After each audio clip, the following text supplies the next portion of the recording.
chika ni Jinky. Mga chika-chika. Sige na. Akala ko din na darating yung egg. Ngayon lang dumating yung egg na yan.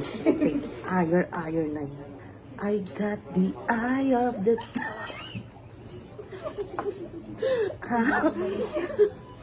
Dinay pa yung ayaw mo.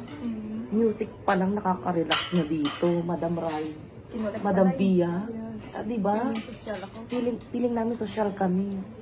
Sabi mo si Heart ka na. Hard? Ay, wala pa ako sa kalingkingan ng paanon, madam. Oh, social yun.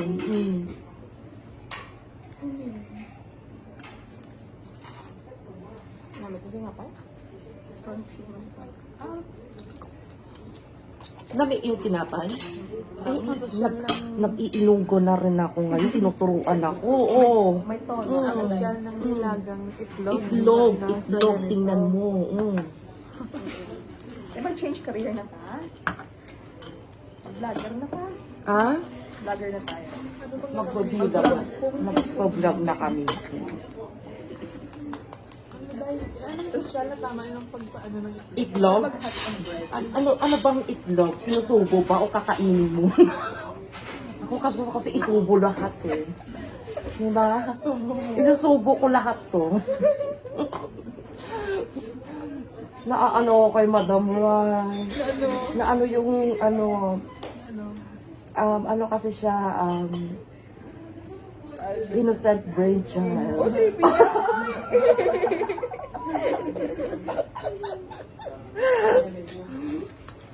init, kaya pala matagal dito. Gusto mo init pa. Mainit-init pa putik. Galing pa saan mo ng ano, ay, manok.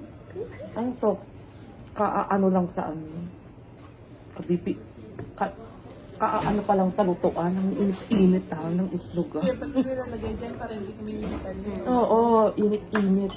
Ito na yung itlog na. Nakain mo na. Akala ko excited ko sa itlog. Ha? Akala ko excited ko sa itlog. Naman excitement ko sa itlog na yun.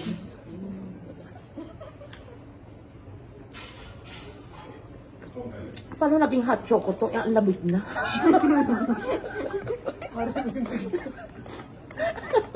Kasi yung nakalagay doon. Hot choco.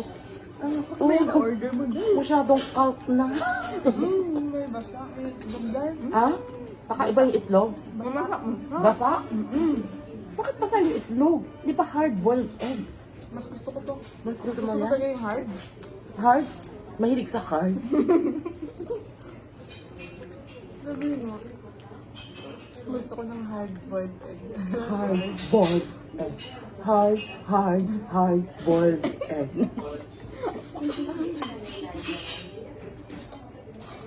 Okay na yan? Okay na, babay ka na sa vlog mo. Bye-bye. Kakain muna kami. Kakain mo na si Harry Longis ka. Hard-boiled egg. Cheers!